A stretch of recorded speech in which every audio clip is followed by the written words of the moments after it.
Nagbitiw na sa pwesto bilang kalihim ng Department of Education si Vice President Sara Duterte. Epektibo sa susunod na buwan. Ayon sa pangalawang Pangulo, ginawa niya ito dahil na rin sa tunay na malasakit sa mga guro. Ibinida na rin ni VP Sara ang mga accomplishment ng kagawaran sa ilalim ng kanyang pamumuno.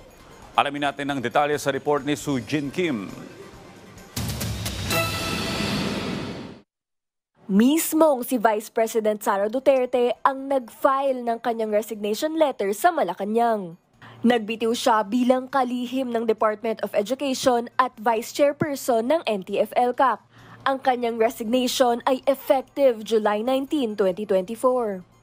I have given my 30-day notice to ensure the proper and orderly transition for the benefit of the next secretary. Walang dahilan na ibinigay si Duterte sa kanyang resignation bilang miyembro ng gabinete ni Pangulong Ferdinand R. Marcos Jr. Ang aking pagbibitiw ay hindi lulan ng kahinaan, kundi dala ng tunay na malasakit para sa ating mga guro at kabataang Pilipino. 2 years since we accepted the gargantuan task of heading the basic education sector, we have taken big steps towards institutional reforms. Sa kanyang mensahe, ibinida ng ikalawang Pangulo ang nagawa ng kanyang liderato sa DepEd, gaya ng paglunsad ng bagong curriculum para sa mga kindergarten hanggang grade 10 students. As we open our schools on July 29, we highly anticipate its nationwide implementation. Our curriculum, however, is a mere scrap of paper without the necessary resources for its effective delivery. Napabilis din ang pagbili ng karagdagang textbooks, reading materials, learning tools at equipment.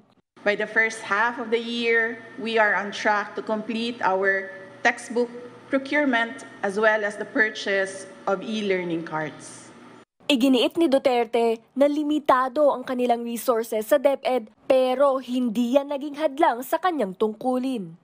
Today, an additional 2,000 last-mile schools have been given internet connections through satellites, while 305 schools have been connected through fiber internet. By the end of 2025, we aim for all schools to be connected. Muli niyang binigyang diin ang halaga ng pagtataguyod ng dekalidad na edukasyon para sa mga Pilipino.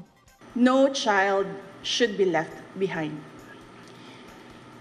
Teachers are truly the cornerstone of any education system.